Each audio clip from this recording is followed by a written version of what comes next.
শ্রীমদ্ ভগবদ গীতা ষষ্ঠ অধ্যায়। এই অধ্যায় হল ধ্যান যোগ অধ্যায়। এই অধ্যায়কে অভ্যাসযোগ অধ্যায়ও বলা হয়। ভগবান শ্রীকৃষ্ণ এই অধ্যায়ে কিছু কল্যাণকারী সাধনের কথা জানিয়েছেন। অর্জুন আগে যুদ্ধের জন্য প্রস্তুত ছিলেন এবং শেষকালে তিনি যুদ্ধ করেও ছিলেন। শুধু মধ্যবর্তী সময়ে তিনি যুদ্ধ করাকে পাপ বলে ভেবেছিলেন। অর্জুন যখন পাপের ভয়ে যুদ্ধে বিরত হচ্ছিলেন, তখন তার মধ্যে কল্যাণের আকাঙ্ক্ষা জাগ্রত হয়েছে। তাই তিনি ভগবানের কাছে প্রার্থনা করেন যাতে তার শ্রেয় অর্থাৎ কল্যাণ নিশ্চিত হয়। তিনি যেন তাকে সেই উপদেশ দেন। সেই জন্য শ্রেয়স্কর যতগুলি পথ আছে সেই সবই ভগবানকে বলতে হয়েছে। তার মধ্যে দান, যজ্ঞ, তপ, বেদাধ্যয়ন, প্রাণায়াম, ধ্যানযোগ, হঠযোগ, লয়যোগ ও রাজযোগ ইত্যাদির কথা জানানো কর্তব্য ছিল। সেই জন্য ভগবান গীতায় কল্যাণকারী সাধনগুলি জানিয়েছেন। সেই সব সাধনে ভগবান এ কথাই বলেছেন যে উৎপত্তি বিনাশশীল বস্তুর দিকে যাদের লক্ষ্য থাকে তারাই আবদ্ধ হয়। সাধকের লক্ষ্য যদি শুধু পরমাত্মার দিকে থাকে, তাহলে তার নিকট যে কোনো কর্তব্য কর্ম আসুক না কেন তা সমভাবে করা হবে। সমভাবে করা সমস্ত কর্তব্য কর্মই কল্যাণকারক হয়। এবার জানব রাজযোগ কি। রাজযোগ জানতে গেলে প্রথমে জানব যোগ কি। যোগ শব্দ নানা অর্থে ব্যবহৃত হয়।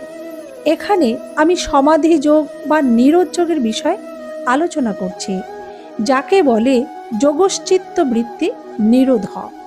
চিত্ত অবস্থা ভেদে 5 রূপ ধারণ করে: ক্ষিপ্ত, মূঢ়, বিক্ষিপ্ত, একাগ্র ও নিরুদ্ধ।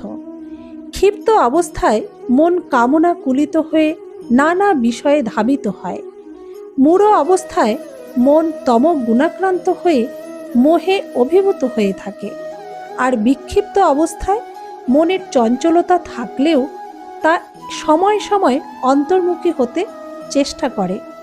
এটি সাধনার প্রথম অবস্থা। একাগ্র হল মন লক্ষ্য বিষয়ে সুস্থির হয়। আর নিরুদ্ধ অবস্থায় চিত্ত বৃত্তিশূন্য হয়ে থাকার মতো হয়। এটাই চরম সমাধির অবস্থা। এই অবস্থায় আত্মস্বরূপ প্রতিভাত হয়।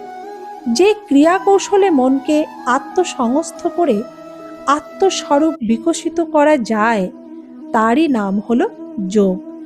যেমন সূর্যকান্ত মণি সংযোগে অর্থাৎ আতস পাথর সূর্য রশ্মি সকল দাহ্য বস্তুতে কেন্দ্রীভূত হয় এবং তাকে অগ্নিময় করে তোলে।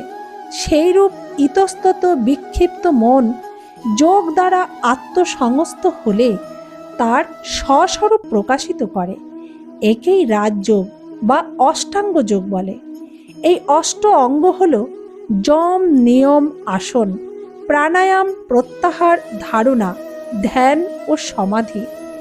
এই 8 প্রকার যোগ নিয়েই হলো অষ্টাঙ্গ যোগ। এর পরের পর্বে সম্পূর্ণ অষ্টাঙ্গ যোগের বিশ্লেষণ তুলে ধরা হবে। এখানেই এই পর্ব সমাপ্ত করছি। ধন্যবাদ বন্ধুরা, ভালো থাকবেন, সুস্থ থাকবেন। ওম তৎসৎ। জয় শ্রীকৃষ্ণ।